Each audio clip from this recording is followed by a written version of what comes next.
نہیں رہ سکتے کہ اللہ کی ذات ہے. اور سائنٹیفک اعتبار سے بہت ساری چیزیں ہم مانتے ہیں جن کو ہم نہیں دیکھتے.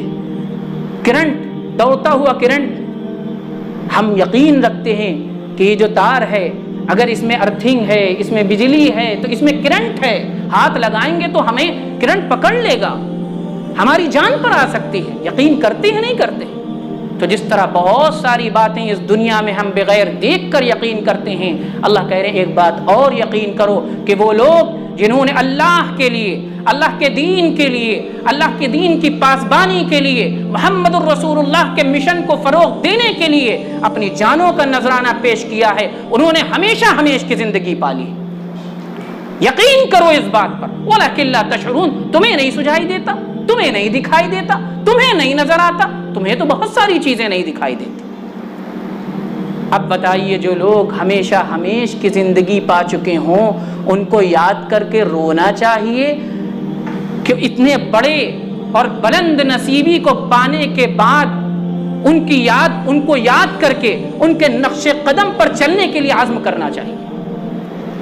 یقیناً ہمارے لیے یہ لوگ سرمایہ فخر ہیں، ہمارے لیے یہ لوگ نشان راہ ہیں جن کو دیکھ کر ہم اپنی زندگی سنوار سکتے ہیں، جن کے نقش قدم پر چل کر ہم دنیا کی سعادتیں بھی حاصل کر سکتے ہیں، آخرت کی سعادتیں بھی حاصل کر سکتے ہیں. اسی لیے ہم شہداء اسلام کا تذکرہ کرتے ہیں کہ ہم اپنے دلوں میں اور لوح دل پر ان کی سیرتوں کو محفوظ کر لیں اور اپنی نسلوں تک ان کی سیرتوں کو پہنچائیں، ان کے پیغام کو پہنچائیں.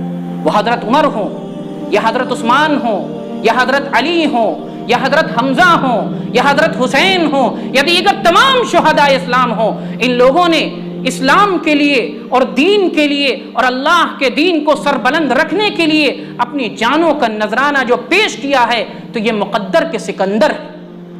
شہادت میرے بھائیوں افسوس کرنے کی چیز نہیں ہے، ماتم کرنے کی چیز نہیں ہے، سینہ کوبی کرنے کی چیز نہیں ہے، سینہ چاک کرنے کی چیز نہیں ہے. یہ تو وہ چیز ہے جس کے لیے صحابہ کرام نے اپنے نبی کے نقش قدم پر چلتے ہوئے پوری زندگی دعا کی.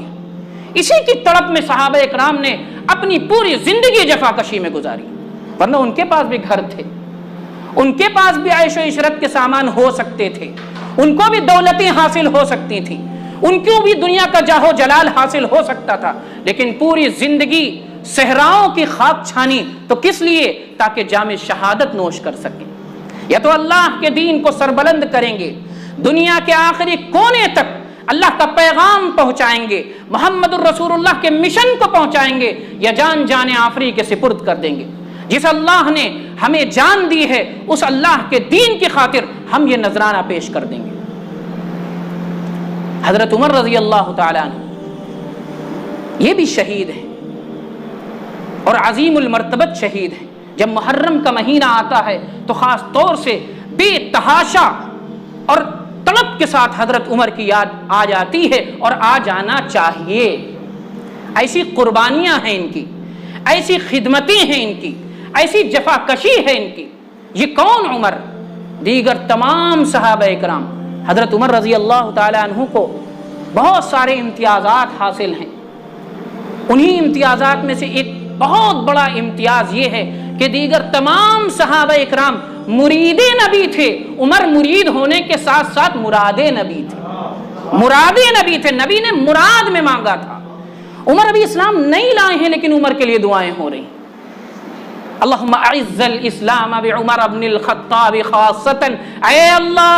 اے اللہ یوں تو تمام انسانیت کو ہدایت دیجئے، تمام انسانیت تک دعوت عام کر دیجئے، تمام انسانیت کو حق گو بنا دیجئے، لیکن اے اللہ خاص طور سے عمر ابن خطاب کو میری جھولی میں ڈال دیجئے. اللہم اعز الاسلام بعمر بن الخطاب خاصتا. ابھی عمر اسلام نہیں لائے ہیں اور نبی دعا کر رہے ہیں. یہ کیسے نصیبے کے بلند لوگ تھے، یہ کیسے مقدر کے سکندر لوگ تھے. اور جب عمر اسلام لائے تو اللہ کے نبی نے صحابہ اکرام کے ساتھ خوشی کی وجہ سے ایسا نعرہ لگایا کہ مکہ کی ساری پہاڑیاں گونج اٹھی. یہ نبی کو خوشی ہوئی. اب اسلام کو سربلندی انشاءاللہ زمین پر حاصل ہوگی، اس لیے کہ اللہ رب العزت نے عمر کو منتخب کیا تھا کہ اس کے ذریعے سے نبی کے نقش قدم پر چلتے ہوئے اسلام کو عزت حاصل ہوگی، اور عزت حاصل ہوئی، سربلندی حاصل ہوئی۔ عمر، اللہ اکبر، اللہ کے نبی صلی اللہ علیہ وسلم نے فرمایا یا ابن الخطاب والذی نفسی بیدہ ما لقیک الشیطان سالکا فجا قط الا سلک فجا غیر فجک۔ اے خطاب کے بیٹے عمر، ایسا روب ہے تمہارا، ایسا دبدبا ہے شیطان پر اور شیطان کے چیلوں پر کہ جب تم جس راستے سے گزرتے ہو، اگر شیطان اس راستے پر ہوتا ہے تو راستہ چھوڑ دیتا ہے۔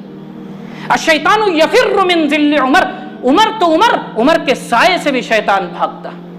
جب تک عمر زندہ رہے تو ابلیس شیطان الرجیم عمر کے سائے سے بھاگتا تھا، اور عمر کے جانے کے بعد عمر کے ماننے والوں سے شیطان کے چیلے بھاگتے، اور قیامت تک یہ ہوتا رہے گا کہ عمر کے صحیح جانشین، عمر کو صحیح طور پر فالو کرنے والے پیچھے پیچھے رہیں گے اور شیطان کے چیلے آگے آگے بھاگتے رہیں گے۔ میرے بھائیوں، اللہ کے نبی صلی اللہ علیہ وسلم نے ایک مرتبہ حضرت عمر بن خطاب کے حوالے سے فرمایا لقد كان فيما قبلكم من الامم ناس محدثون فان يك في امتي احد فانه عمر، کہ ہر قوم میں کچھ ایسے لوگ رہے ہیں، ہر قوم میں کچھ ایسے برگزیدہ اور مبارک اور مقدس لوگ رہے ہیں، ہر امت میں ایسے لوگ رہے ہیں کہ جن کے دل میں اللہ رب العزت الہام کر دیتے تھے۔ الہام کا مطلب یہ ہے کہ جو چیز سامنے نہ نظر آ رہی ہو، زمین پر نہ ہو، ویزیبل نہ ہو، لیکن ان لوگوں کو دل میں محسوس ہو جائے کہ ایسا ہونا چاہیے، ایسا ہو جائے تو بہت اچھا ہوگا اور ایسا کرنا چاہیے، اس کو کہتے ہیں الہام۔ اللہ کے نبی نے فرمایا ہر امت میں ایسے کچھ لوگ رہے ہیں کہ جن کو واقعہ ہونے سے پہلے ہی الہام ہو جاتا تھا اگر میری امت میں کوئی ہے تو وہ عمر ہے۔ یہ عزتیں نبی کی زبان سے حاصل ہوئیں، یہ بشارتیں نبی کی زبان سے حاصل ہوئیں۔ نبی نے کہہ دیا عمر فی الجنہ، عمر تو جنتی ہو گئے، لیکن ان تمام عظمتوں کے حاصل کرنے کے بعد، ان تمام عزتوں کے حاصل کرنے کے بعد، ان تمام سربلندیوں کے حاصل کرنے کے بعد، ان بشارتوں کے حاصل کرنے کے باوجود حضرت عمر کی ایک آرزو بھی تھی۔ آپ کو معلوم ہے، ایک تمنا بھی تھی، ایک تڑپ بھی تھی۔ اور میرے بھائیوں، انسان جتنا بڑا ہوتا ہے اس کی آرزو اور تمنا بھی اتنی ہی بڑی ہوتی۔ یہ ظاہر سی بات، چھوٹا شخص ہے، معمولی شخص ہے، غریب ہے، فقیر ہے، محتاج ہے، کم علم ہے، جاہل ہے، تو اس کی آرزو تمنا کیا ہوگی؟ چھوٹا سا گھر ہو جائے، دو چار باتیں معلوم ہو جائیں، تھوڑا سا پیسہ ہو جائے، بائک و کار ہو جائے۔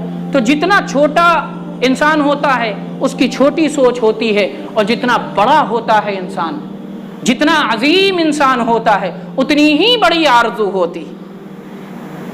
حضرت عمر ابن خطاب کی عظمتیں دیکھیے، رفعتیں دیکھیے، بلندیاں دیکھیے، سربلندیاں دیکھیے، ان کے حوالے سے بشارتیں دیکھیے، وہ جنتی ہو چکے، یہ نبی کی زبان مبارک کہہ رہی۔ اس کے بعد ان کی آرزو سوچی کتنی بڑی ہوگی، کتنی عظیم آرزو ہوگی، کتنی عظیم تمنا ہوگی، جس تمنا کو عمر دعاؤں میں مانگتے تھے، نمازوں میں مانگتے تھے، فرائض میں مانگتے تھے، نوافل میں مانگتے تھے، تہجد میں مانگتے تھے، اٹھتے بیٹھتے مانگتے تھے۔ وہ آرزو کیا تھی؟ اللہم ارزقنی شہادتا فی سبیلک واجعل موتی ببلد رسولک، اے اللہ مجھے شہادت کی موت عطا کیجئے، جب میرا وقت آخر ہو تو نبی کا شہر ہو۔ یہ عمر کی آرزو تھی، اور عمر کوئی معمولی شخص نہیں۔